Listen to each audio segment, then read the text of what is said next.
بسم الله والحمد لله والصلاة والسلام على رسول الله صلى الله عليه وسلم. dhammaan waxaan salaamayaa ardayda dalka Somaliland. marka labaad insha Allah taala maanta waxaan qaadi doonaa nashiidadaasi waxay ka mid tahay nashiidooyinka manhajka Somaliland gaar ahaan maadada Carabiga kalaaska foowanka. cinwaanka nashiidada waa Thaclab ad-Diig, dacwga iyo diiga. dhegeysta waxaan insha Allah taala nin rajeynaya.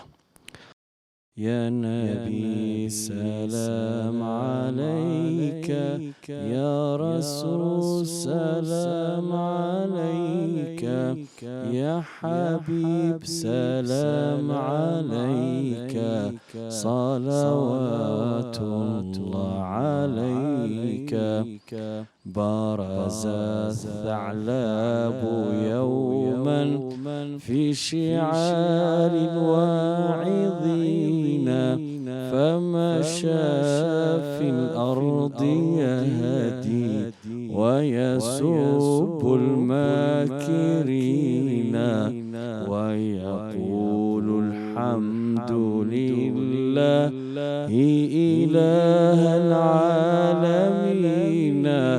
يا عباد الله توبوا، فهو كهف التائبين، وزادوا في الطير إن العيش عيش الزاهدين، واطلبوا الدكا يؤذن لصلاة الصبح فينا، فأتى الدكا رسول من إمام الناسكين، عرض الأمر عليه وهو يرجو أن يلينا، فأجاب الديك عذرا يا أضل المهتدين،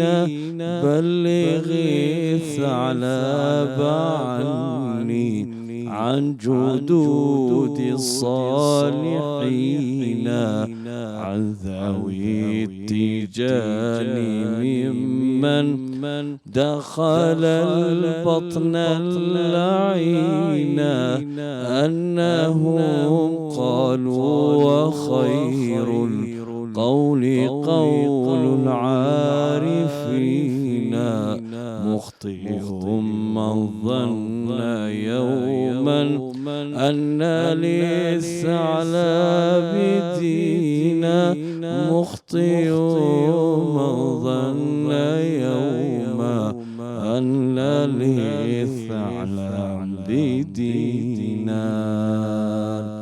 ardayhay laxnigan iyo laxniyo fara badan oo aad u xiiso badan waxaad uun ka heli doontaa biidni illaahi tacaala dugsigeena madrasad alhuda athanawiya. waxaanu leeyahay ardayhay kusoo biira dugsiga ay heerkiisa ay sarreyso alhuda secondary school. asalaamu calaykum waraxmatullahi wabarakaatu.